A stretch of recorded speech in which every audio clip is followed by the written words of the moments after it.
പാഠം 348. ഒരു ആഹാര തീവ്രവാദം.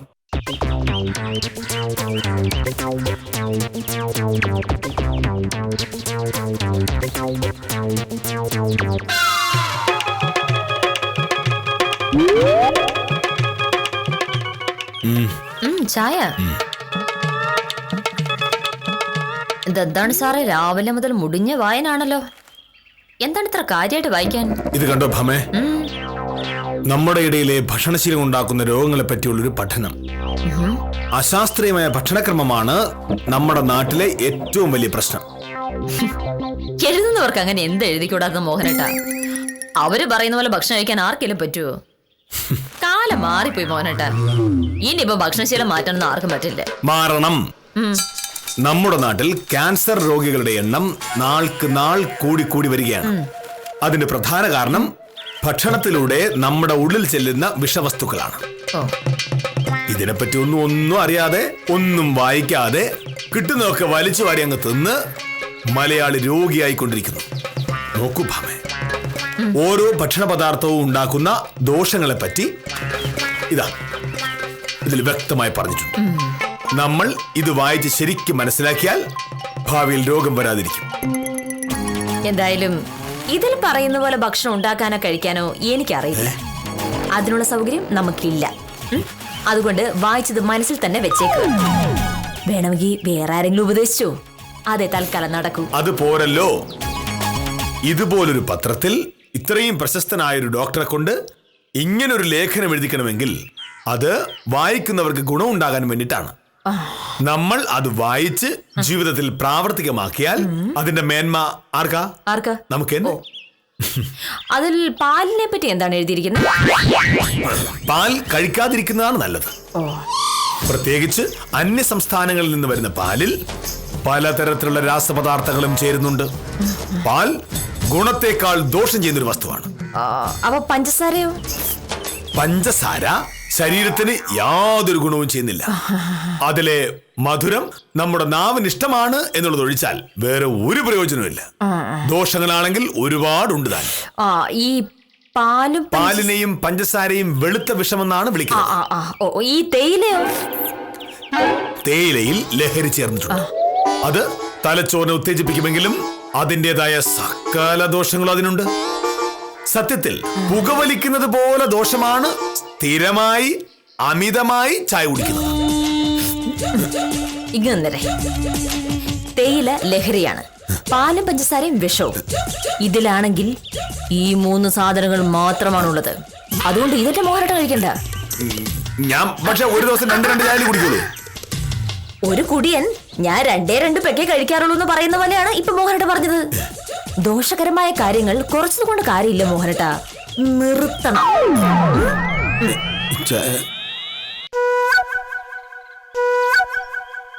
ചായ കുടിച്ചിട്ട് കാര്യം പറഞ്ഞാൽ മതിയായിരുന്നു.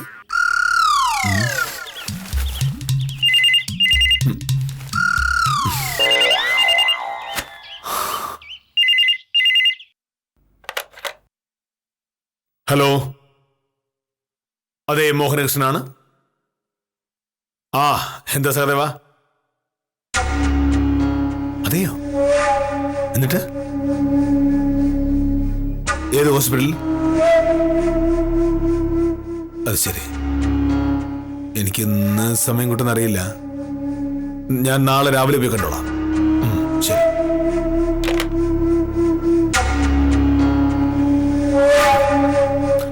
ഭാമേ, ഭാമേ,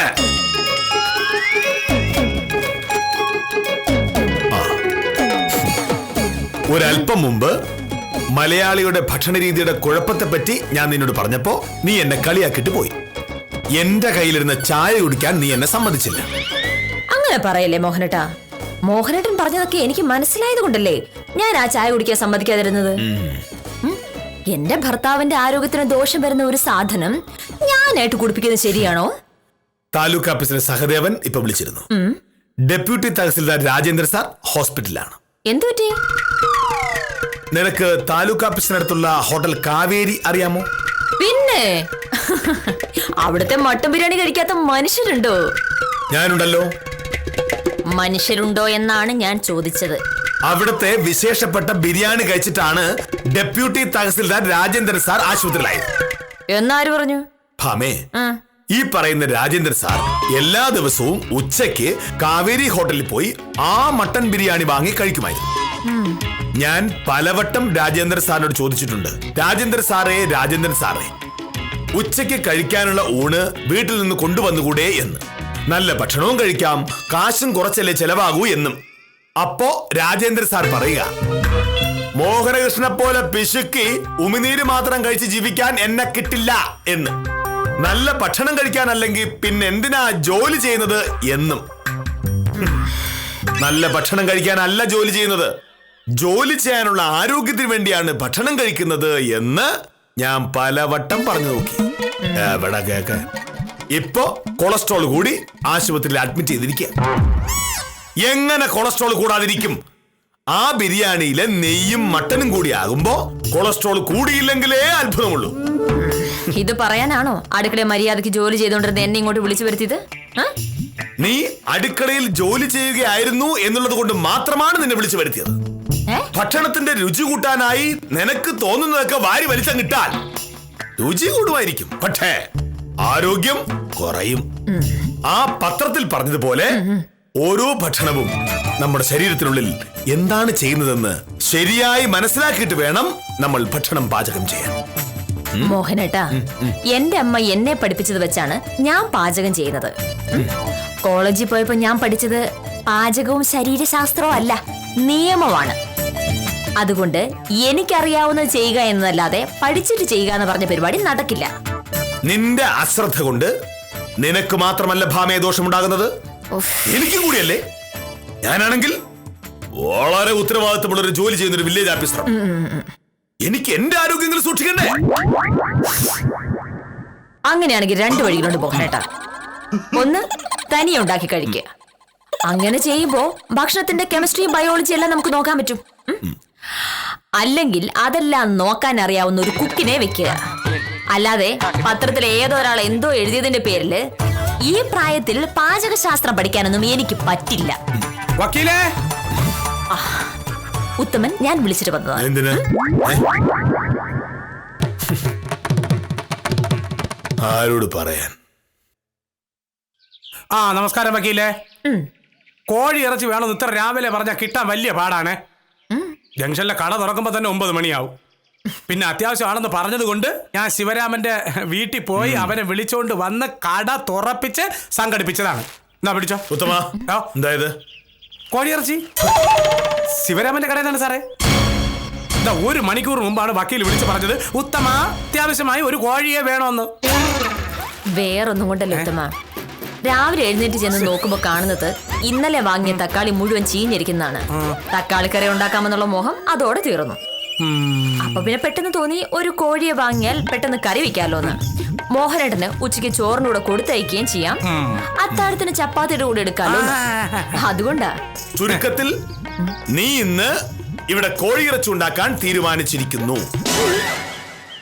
അതിന്റെ ഭാഗമായി നീ വിളിച്ചു പറഞ്ഞ അനുസരിച്ചാണ് ഉത്തമൻ കോഴിയിറച്ചിയുമായി വന്നിരിക്കുന്നത്. അതെ. ഇതിനെന്താ ഉത്തമ വില? 180 രൂപ. അത് കൊടുത്തോ? പിന്നല്ലേ, ശിവരാമ കടവും തരൂല. അക്കാര്യത്തിൽ അവന് ഓരോ ഒത്തുതീർപ്പുമില്ല. ഉത്തമന് കോഴിയിറച്ചി ഇഷ്ടമാണോ? അതെന്തോന്ന് ചോദ്യം സാറേ. കോഴി ഇറച്ചി ഇഷ്ടമല്ലാത്ത ആഹാരാണുള്ളത്. ഒരു നിമിഷം. എങ്കിൽ ഈ കോഴിയിറച്ചി ഉത്തമം കൊണ്ടുപോയിക്കോളൂ. ഞാനാ എന്താ ഈ പറയണത്? ഇത് ഞാൻ പറഞ്ഞിട്ടല്ലോ ഉത്തമം വാങ്ങിട്ട് വന്നത്. ആയിരിക്കും, പക്ഷേ ഇന്ന് മുതൽ ഈ വീട്ടിൽ കോഴിയിറച്ചി എന്നല്ല ഒരു ഇറച്ചിയും പറ്റില്ല. എന്താ സാറേ, സാറിന് വ്രതമാണോ? അല്ലെങ്കിൽ തന്നെ ഈ മാസമൊക്കെ എന്തോ നോമ്പ്? പത്രം വായിക്കുന്ന അറിയില്ല. ഈ പത്രം കണ്ടോ? നമ്മുടെ നാട്ടിലെ ആളുകളുടെ മോശമായ ഭക്ഷണശീലം കൊണ്ടാണ് ആളുകൾക്ക് കൂട്ടത്തോടെ ക്യാൻസർ വരുന്നത് എന്ന്. ഇത് കണ്ടോ? ഇത് ഞാൻ കുറച്ചു മുമ്പ് ഭാമയ്ക്ക് പറഞ്ഞു കൊടുത്തതാണ്. അപ്പോൾ അവൾ പറയുകയാണ്, പത്രത്തിൽ വരുന്നതൊക്കെ ചുമ്മാ അങ്ങ് വായിച്ചു കളയാനുള്ളതാണ്, ജീവിതത്തിൽ പകർത്താനുള്ളതല്ല എന്ന്. പക്ഷേ എനിക്ക് പത്രത്തിൽ ഒരു കാര്യം വായിച്ച് അത് ശരിയാണ് എന്ന് തോന്നിയാൽ ഞാൻ അത് ജീവിതത്തിൽ പകർത്തിയിരിക്കും. അല്ല, ഈ കോഴി ഇറച്ചിക്ക് എന്തോന്നു സാറേ പ്രശ്നം?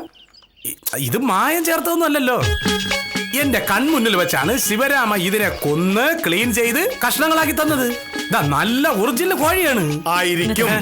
പക്ഷേ ഈ കോഴികൾക്ക് അമിതഭാരം ഉണ്ടാകാനായി കുത്തിവെക്കുന്ന ഹോർമോണുകളെ പറ്റി ഉത്തമൻ അറിയാമോ? ഇവറ്റകൾക്ക് കൊടുക്കുന്ന പ്രത്യേകതരം കോഴിത്തീറ്റകളെ പറ്റി ഉത്തമൻ അറിയാമോ? അത്തരം രാസപദാർത്ഥങ്ങൾ ഈ കോഴിത്തീറ്റയിലുണ്ട്. അത് ഉത്തമൻ അറിയാമോ? അതാണ് ക്യാൻസർ ഉണ്ടാക്കുന്നത്. എന്റെ എന്റെ മോഹനട്ടാ, ഇത്ര മോഡേൺ ന്യായങ്ങൾ പറഞ്ഞിട്ടുണ്ടെങ്കിൽ ഉച്ചക്കത്തേക്ക് രാത്രിയിലേക്ക് എന്ത് കഴിക്കും? ഇന്നിവിടെ കറി വെക്കാൻ വേറെ ഒന്നുമില്ല. കഴിക്കാൻ വേറെ ഒന്നുമില്ലാത്തത് കൊണ്ട് നീ എലിവിഷം എടുത്ത് കഴിക്കൂ. എന്തെങ്കിലും ഭക്ഷണം കഴിച്ച് വിശപ്പ് മാറ്റിയാൽ പോരാ. ആ ഭക്ഷണം നമ്മുടെ ശരീരത്തിന് ദോഷമുണ്ടാക്കുന്നില്ല എന്നുകൂടി നമ്മൾ ഉറപ്പാക്കണം. ഈ കോഴിയിറച്ചി ഇവിടെ പറ്റില്ല. കഷ്ടം. മനുഷ്യന് പ്രാന്തം എങ്ങനെയുണ്ടോ? ഇനി ഞാൻ എന്താ ഉണ്ടാക്കേണ്ടത്? ഉത്തമ, ഇനിയും നിന്ന് നേരെ കളയണ്ട. വേഗം പോയി ഇത് കറി വെച്ച് കഴിച്ച് ആരോഗ്യം കളയാൻ നോക്ക്. ഇന്നു മുതൽ ഈ വീട്ടിൽ മോഹനകൃഷ്ണന്റെ സ്വന്തം ഭക്ഷണ രീതിയാണ്. സാർ, അപ്പൊ രാവിലെ എന്റെ പോക്കറ്റിൽ കിടന്ന 180 രൂപയും പോയി, വണ്ടിക്ക് ഞാൻ അടിച്ച പെട്രോളും പോയി. പോയത് പോയി. ഇനി പോകാതെ നോക്കുന്നതാണ് ബുദ്ധി. പൊയ്ക്കോ.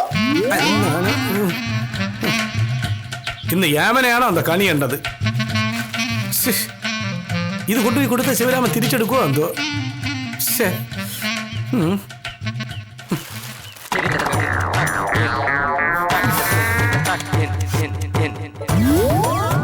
ഭാമേ, ഞാൻ ചെയ്തത് നിനക്ക് ഇഷ്ടപ്പെട്ടില്ല എന്നെനിക്ക് മനസ്സിലായി.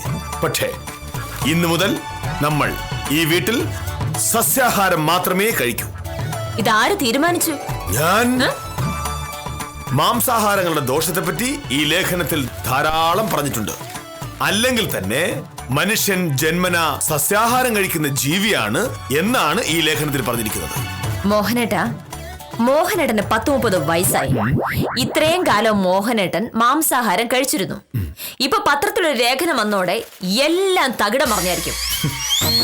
എന്തായാലും മാംസാഹാരം കഴിക്കാതെ ജീവിക്കാൻ എന്നെ കൊണ്ട് പറ്റില്ല. ഞാൻ ഇത്രയും കാലം ശീലിച്ചതൊക്കെ ഒറ്റ ദിവസം കൊണ്ട് മാറ്റാനുള്ള സാമർഥ്യമൊന്നും എനിക്കില്ല. വർഷങ്ങളോളം തുടർച്ചയായി പുകവലിച്ചിരുന്നവർ പുകവലി നിർത്തുന്നില്ലേ? വർഷങ്ങളോളം എല്ലാ ദിവസവും മദ്യപിച്ചിരുന്നവർ മദ്യപാനം നിർത്തുന്നില്ലേ? അതുപോലെയാണ് ഇതും. മാംസം കഴിക്കുന്നത് ശരിയല്ല എന്ന് നമുക്ക് മനസ്സിലായി, നമ്മൾ നിർത്തുന്നു. മനസ്സിലായത് നമുക്കല്ല, മോഹനേട്ടനാണ്. അതുകൊണ്ട് മോഹനേട്ടൻ അങ്ങ് നിർത്തിക്കോളൂ. അതിനെനിക്ക് യാതൊരു വിരോധവും ഇല്ല. പക്ഷേ ഞാൻ എന്ത് കഴിക്കണം എന്ത് കഴിക്കണ്ടെന്ന് തീരുമാനിക്കുന്നത് ഞാനാണ്, ഞാൻ മാത്രമാണ്. പക്ഷേ ഇത് എന്റെ വീടാണ്.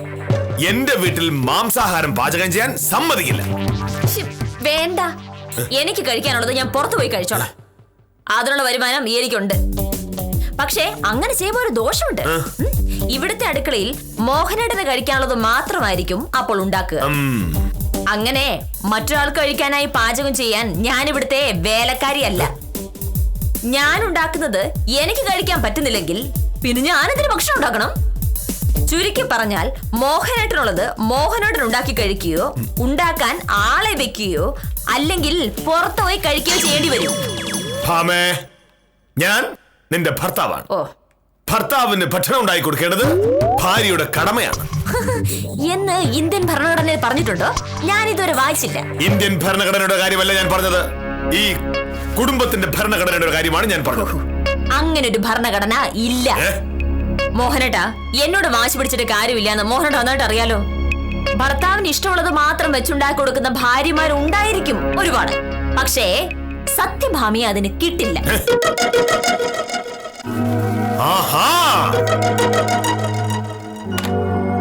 ഭാമേ, ഇപ്പൊ നീ പറഞ്ഞത് ധിക്കാരമാണ്. മാംസാഹാരം കഴിക്കണ്ട എന്ന് ഞാൻ പറഞ്ഞത് പണം ലാഭിക്കാനോ ഏതെങ്കിലും വിശ്വാസത്തിന്റെ ഭാഗമായിട്ടോ അല്ല. മാംസാഹാരം ശരീരത്തിന് ദോഷമുണ്ടാക്കുന്നു എന്ന കാരണത്താലാണ്. അത് നിനക്ക് അനുസരിച്ചാലെന്താ? അന്യ സംസ്ഥാനങ്ങളിൽ നിന്ന് വരുന്ന കോഴിയിറച്ചിയിൽ ഹോർമോൺ കുത്തിവെക്കുന്നതിനെ പറ്റി ഞാൻ പറഞ്ഞു. അതുപോലെ പുറം നാട്ടിൽ നിന്ന് വരുന്ന ബീഫിലും ആടിലുമെല്ലാം ഇത്തരം മരുന്നുകൾ കുത്തിവെക്കുന്നുണ്ട്. അവർക്ക് കഴിക്കാൻ അല്ലാത്തത് കൊണ്ട് അവരെന്തും കുത്തിവെച്ച് കളയും. ചുരുക്കി പറഞ്ഞ യാതൊരു തരത്തിലുള്ള ഇറച്ചിയും പാടില്ല. വേണമെങ്കിൽ നമ്മുടെ നാട്ടിൽ വളർത്തുന്ന കോഴികളെ നമുക്ക് വാങ്ങാം. അതിൽ ഇത്ര പ്രശ്നമില്ല. അതിന് എളുപ്പം മോഹനേട്ടാ, നമ്മൾ കുറച്ച് കോഴികളെ വാങ്ങി വളർത്തുകയല്ലേ. അപ്പോ ഒരു ഹോർമോണും കുത്തിവെക്കുന്നില്ലെന്ന് ഉറപ്പുവരുത്താലോ. കോഴിയുള്ളപ്പോ മുട്ട കിട്ടുകയും ചെയ്യും. അത് ആലോചിക്കാവുന്ന കാര്യമാണ്. പക്ഷേ നാടൻ കോഴിക്കുഞ്ഞിനെ വാങ്ങി വളർത്തി വലുതാക്കി കൊന്ന് കറി വെക്കുമ്പോഴേക്കും ദിവസങ്ങൾ കുറേ പോവല്ലോ. ഇന്നത്തേക്ക് എന്ത് ചെയ്യും? അതോ നമ്മുടെ നാടൻ കോഴിക്കുഞ്ഞുങ്ങൾ വളർന്ന് പ്രായപൂർത്തിയായതിനു ശേഷം നമ്മൾ ഭക്ഷണം കഴിച്ചാൽ മതി എന്നാണോ? ഇന്ന് ഇറച്ചി കഴിക്കണമെന്ന് നിനക്ക് എന്താ ഇത്ര നിർബന്ധം? ശരി, മീനായാലോ? മീൻ കഴിച്ചാലും പ്രശ്നമാണ്. മംഗലാപുരത്ത് നിന്നും തൂത്തുക്കുടിയിൽ നിന്നും പിടിക്കുന്ന മീനുകൾ ചീത്തയാകാതിരിക്കാനായി അവർ അതിൽ ഒരുപാട് രാസപദാർത്ഥങ്ങൾ ഉപയോഗിക്കുന്നുണ്ട്. അത് കഴിക്കുന്നതും അപകടമാണ്. അപ്പൊ മീനിന്റെ കാര്യത്തിലും തീരുമാനമായി. ഒന്നെങ്കിൽ നമ്മൾ നേരിട്ട് കടലിൽ പോയി മീൻ പിടിക്കണം, അല്ലെങ്കിൽ വീട്ടിൽ മീൻ വളർത്തുക. ഇതിലേതെങ്കിലും ഒന്ന് ആലോചിക്കാവുന്നതാണ്. ചുരുക്കത്തിൽ കോഴിയെ വാങ്ങി വളർത്തുന്നു. അങ്ങനെ മുട്ടയും കോഴിയിറച്ചിയുമായി. മീൻ വളർത്തൽ തുടങ്ങുന്നു. ഇഷ്ടം പോലെ മീനുമായി. പക്ഷേ അപ്പോഴും ഇന്നത്തെ കാര്യത്തിന് പരിഹാരമായില്ല. ഇന്നെന്ത് ചെയ്യും അത് പറ. ഇന്ന് സസ്യാഹാരം മതിയെന്ന് പറഞ്ഞല്ലോ. എനിക്ക് ആഫീസിൽ പോകാനുള്ള നേരമായി. ഞാൻ വേഷമാറി വരുമ്പോഴേക്കും ഭക്ഷണം എടുത്ത് വെക്കാൻ നോക്ക്. ഇനി ഭക്ഷണം ഉണ്ടാക്കുന്നതിന് മുമ്പ് ഇതൊന്ന് വായിച്ചു പഠിക്കുകയും വേണം.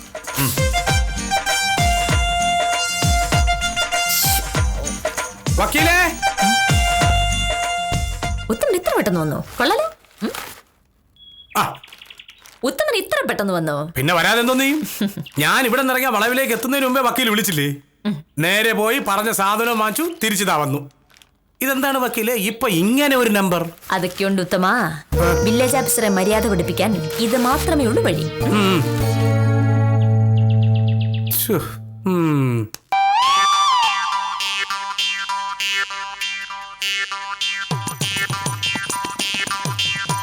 ആഹാ, മോഹനയുടെ റെഡി ആയി കഴിഞ്ഞോ? ഈ ഒരു കാര്യത്തിൽ മോഹനയുടെ തോപ്പിക്കാൻ ആർക്കും പറ്റില്ല. ഷർട്ട് മുണ്ട് തേച്ചരാ ഒരാളുണ്ടെങ്കിൽ 1.5 മിനിറ്റോട് റെഡി ആയി കളയും. ഒന്ന് മാറിക്കേ. നീ എന്തിനാ ഭക്ഷണം ഇങ്ങോട്ടേക്ക് എടുത്തത്? ഞാൻ സാധാരണ അങ്ങോട്ടല്ലേ വരാറ്. ഇന്നത്തെ ദിവസം അതല്ല ശരിയെന്ന് എനിക്ക് തോന്നി. കാരണം മോഹനേട്ടൻ ഭക്ഷണം കഴിക്കാനായി അവിടെ വരെ നടന്നു വരണം. ഭക്ഷണം കഴിച്ചിട്ട് തിരിച്ചിങ്ങോട്ട് നടക്കണം. ഒരു കാര്യമില്ലാതെ നമ്മുടെ എനർജി പാഴാക്കാൻ പാടില്ല മോഹനേട്ടാ. നടക്കുന്നത് കൊണ്ട് ഊർജം പാഴാവുകയല്ല, ആരോഗ്യം കൂടുകയാണ് ചെയ്യുന്നതെന്നാണ് ഞാൻ മനസ്സിലാക്കിയിരിക്കുന്നത്. മോഹനേട്ടാ, മോഹനേട്ട തന്ന ഈ പത്രം ഞാൻ ശരിക്കും വായിച്ചു നോക്കി. തിരിച്ചും മറിച്ചും വായിച്ചു. അപ്പോഴാണ് ഞാനൊരു വലിയ അപകടം കണ്ടുപിടിച്ചത്. എന്തപകടം? തമിഴ്നാട്ടിൽ നിന്ന് വരുന്ന കോഴികളിൽ തൂക്കം കൂടാനായി ഹോർമോൺ കുത്തിവെക്കുന്നതിനെ പറ്റി മോഹനേട്ട പറഞ്ഞല്ലോ. അതുകൊണ്ട് ഞാൻ കരുതി നമുക്കിനി സസ്യാഹാരം മതി എന്ന്. അപ്പോഴാണ് ഞാൻ വേറൊരു കാര്യം വായിച്ചത്. പാലും പഞ്ചസാരയും പോലെ തന്നെ അപകടമാണ് അരിയും. അരിയിൽ നിറയെ ഷുഗറാണ്. നമ്മൾ അരിയാഹാരം ശീലിച്ചു പോവുകയും ഭാവിയിൽ നമുക്ക് പ്രമേഹം ഉണ്ടാവുകയും ചെയ്തിട്ടുണ്ടെങ്കിൽ അരിയാഹാരം ശീലിച്ച് നമ്മൾ പിന്നെ എന്ത് ചെയ്യും? അതുകൊണ്ട് അരി കഴിക്കാതിരിക്കുന്നതാണ് നല്ലത്. പ്രമേഹം വന്നില്ലല്ലോ. വന്നാലോ? മനുഷ്യന്റെ കാര്യല്ലേ മോഹനേട്ടാ. എന്താ എപ്പോഴാ വന്നുകൂടാത്തത്? അത് മാത്രമല്ല, മോഹനേട്ടൻ പറഞ്ഞതുപോലെ ഭാവിയിലേക്ക് എപ്പോഴും ഒരു കണ്ണുള്ളതില്ലെന്നുള്ളത്. പിന്നെ പച്ചക്കറിയും തമിഴ്നാട്ടിൽ നിന്ന് വരുന്നതാണ്. അവിടുത്തെ തോട്ടങ്ങളിൽ അവരുപയോഗിക്കുന്ന കീടനാശിനികളെ പറ്റി ഇതിൽ വിസ്തരിച്ചെഴുതിയിട്ടുണ്ട്. അതൊക്കെ മോഹനേട്ടൻ പറഞ്ഞതുപോലെ ക്യാൻസർ ഉണ്ടാക്കിയേക്കാവുന്ന രാസപദാർത്ഥങ്ങളാണ്. അരിയും കഴിക്കാൻ നിവർത്തിയില്ല, പച്ചക്കറിയും വയ്യ. പക്ഷെ അതിനും പരിഹാരമുണ്ട്. നമ്മൾ ഇവിടെ ഒരു പച്ചക്കറി തോട്ടം ഉണ്ടാക്കുന്നു. നമുക്ക് ആവശ്യമുള്ള പച്ചക്കറികൾ ജൈവവളം മാത്രം ഉപയോഗിച്ച് നമ്മൾ കൃഷി ചെയ്യുന്നു. അതോടെ ആ പ്രശ്നം തീർന്നു. പിന്നെ മുളക് പൊടി, മല്ലിപ്പൊടി, മഞ്ഞപ്പൊടി തുടങ്ങിയ സാധനങ്ങൾ പാക്കറ്റിലാക്കി വരുന്ന പലതിന്റെയും കൂട്ടത്തിൽ രുചിക്കും മണത്തിനുമായി രാസപദാർത്ഥങ്ങൾ ചേർക്കുന്നുണ്ട് എന്നാണ് ഇതിലെഴുതിയിരിക്കുന്നത്. അതുകൊണ്ട് പച്ചക്കറിയുടെ കൂട്ടത്തിൽ മുളക്, മല്ലി, ഇഞ്ചി, മഞ്ഞൾ തുടങ്ങിയ സാധനങ്ങൾ നമ്മൾ ഇവിടെ ഇങ്ങനെ കൃഷി ചെയ്യുന്നു. എങ്ങനെയുണ്ട്? പക്ഷെ മോഹനേട്ടാ പിന്നെയുണ്ട് പ്രശ്നം. ഈ പച്ചക്കറി തോട്ടം ഉണ്ടാക്കി അതിലെ വിളവെടുത്തിട്ട് പോരല്ലോ ഇന്നത്തെ ഭക്ഷണം. അതുകൊണ്ട് ഞാനൊരു കാര്യം ചെയ്തു. എന്ത്? നമ്മുടെ പച്ചക്കറി തോട്ടവും കോഴി മീൻ വളർത്തലും ഒന്ന് പച്ച പിടിച്ച് വരുന്നത് വരെ യാതൊരു ദോഷഫലങ്ങളും ഇല്ലാത്ത ഭക്ഷണം കഴിക്കാൻ ഒരൊറ്റ വഴി എന്റെ മുന്നിലൊക്കെ ഉണ്ടായിരുന്നുള്ളൂ. ദാ പച്ചവെള്ളം നമ്മുടെ സ്വന്തം കെട്ടിന്ന് കോരിയെടുത്തതാ. ഇതല്ലാതെ യാതൊരു മായവും കലരാത്ത വസ്തു ഇപ്പൊ ഈ ഭൂമിയിലില്ല. അതുകൊണ്ട് നമ്മുടെ കൃഷിയൊക്കെ ഒന്ന് ശരിയാവുന്നത് വരെ മോഹനേട്ടൻ പച്ചവെള്ളം കുടിച്ച് മാത്രം ജീവിക്കുക. പിന്നെ ഞാൻ കൃഷ്ണൻകുട്ടിയുടെ കടയിൽ നിന്ന് വാങ്ങിയ ഈ ചപ്പാത്തിയും മുട്ടക്കറിയും കഴിക്കുന്നു. രാവിലെ ചിക്കൻ തിരിച്ചു കൊടുത്തതിന് തൊട്ടു പിന്നാലെ ഉത്തമനെ വിളിച്ച് ഞാൻ ഏർപ്പാടാക്കിയതാ. ഇവിടെ ഒന്നും ഉണ്ടാക്കാൻ മോഹനേട്ടൻ സമ്മതിക്കില്ല. പക്ഷേ എനിക്ക് പട്ടിണിരിക്കാൻ പറ്റുമോ?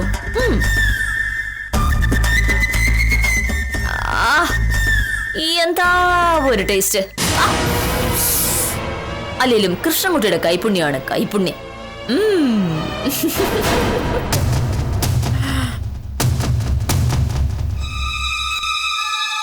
എന്നിങ്ങനെ നോക്കി പേടിപ്പിച്ചിട്ട് വല്ല കാര്യമുണ്ടോ? എന്നോട് പിണങ്ങി പോകുന്ന വഴി കൃഷ്ണൻകുട്ടിയുടെ കടയിൽ നിന്ന് എന്തെങ്കിലും കഴിക്കാന്ന് കരുതലും പ്രശ്നമാണ്. എല്ലാറ്റിലും മായോ.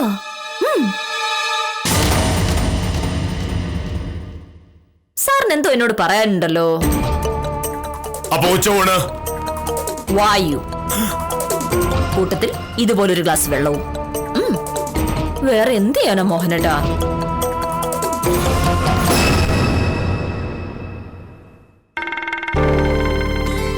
ഇപ്പോ സാർ എന്തു പറയുന്നു? പത്രത്തിൽ കാണുന്ന അപ്പടി വിഴുങ്ങുന്നത് അപകടമാണെന്ന് ഇപ്പം മനസ്സിലായോ? നമുക്ക് ചെയ്യാൻ പറ്റുന്ന കാര്യങ്ങളെ ഏറ്റെടുക്കാവൂ. വിശക്കുന്നുണ്ടോ? പേടിക്കണ്ട, ഞാൻ 2 പേർക്കുള്ളത് വാങ്ങിച്ചിട്ടുണ്ട്.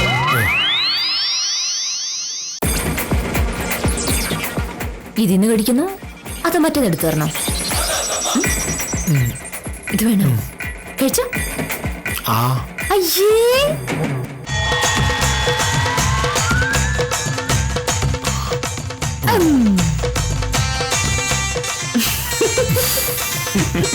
ശരീരത്തിന് യാതൊരു ദോഷവും വരാത്ത വസ്തുക്കൾ മാത്രമേ കഴിക്കൂ എന്നാരെങ്കിലും ശഠിച്ചാൽ പട്ടിണി കിടന്ന് മരിച്ചു പോവുക എന്നത് മാത്രമാണ് ഇക്കാലത്ത് മുമ്പിലുള്ള വഴി. പത്രത്തിലെ മുന്നറിയിപ്പിനനുസരിച്ച് ജീവിക്കാനാവില്ല എന്ന് മോഹനകൃഷ്ണന് ബോധ്യപ്പെട്ട നിലയ്ക്ക് ഈ കഥ ഇവിടെ തീരുന്നു. സത്യഭാമയുടെയും മോഹനകൃഷ്ണന്റെയും ജീവിതത്തിലെ ഒട്ടും നിസാരമല്ലാത്ത പുതിയ കാര്യങ്ങളുമായി കാര്യം നിസാരം തുടരുന്നു.